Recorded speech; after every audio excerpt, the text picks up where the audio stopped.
So, let me just set this up. I'm gonna sit down,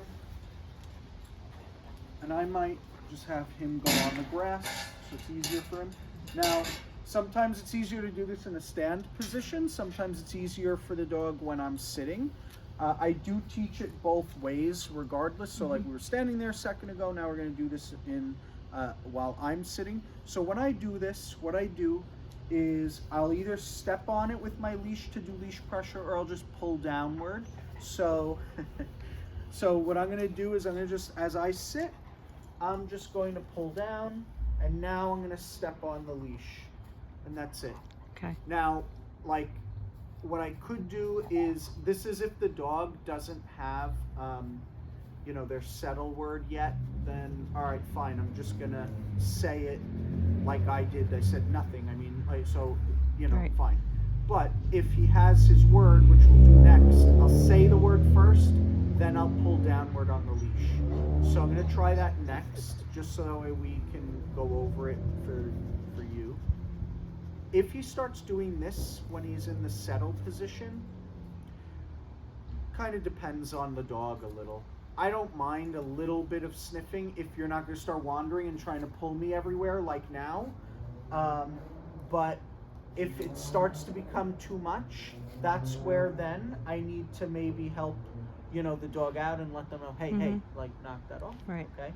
He's smelling all the dogs on my arm. There we go. So, and then again, once he goes in the down, I want to try and keep that leash loose. So like it was tight because I was stepping on it, and then like I had to move my leg out a little because like it was too tight. Free. Okay. So I'm going to do it with the word now. So I'm going to say the word first, and then I'm going to pull down. You want settle, right? Yes. Okay. Settle.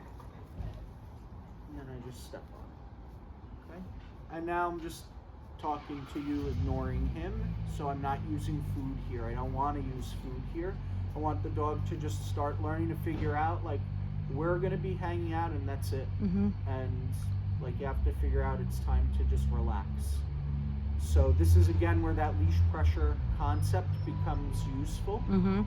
I don't want to have to use food or luring or any of that if I don't need it, if it's not necessary. Okay. So let's see what happens here.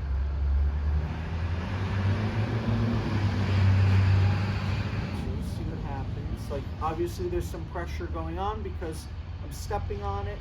So let's just see if he'll end up deciding, all right, maybe I'll do it myself. Let's see. Okay. And obviously he's sniffing around, you know, because he's kind of like, this sucks. Like, I don't want to have to. He's getting like antsy. Yeah. I wouldn't enough in here because you're just whining. So I would leave that alone. Yeah, I'm kind of letting that go for now. Yeah. So this is like what it would look like. Okay. Okay. And then when I am done, I would release him with my release word. And then if like we're fully finished, where like I can allow him to be free, that's where I would even use my all done, where we have ended what we're doing. Great. So this is what you could start doing at class with him, or even if you're hanging out in a situation somewhere. I would do this when you go to the ball games on the weekend for sure.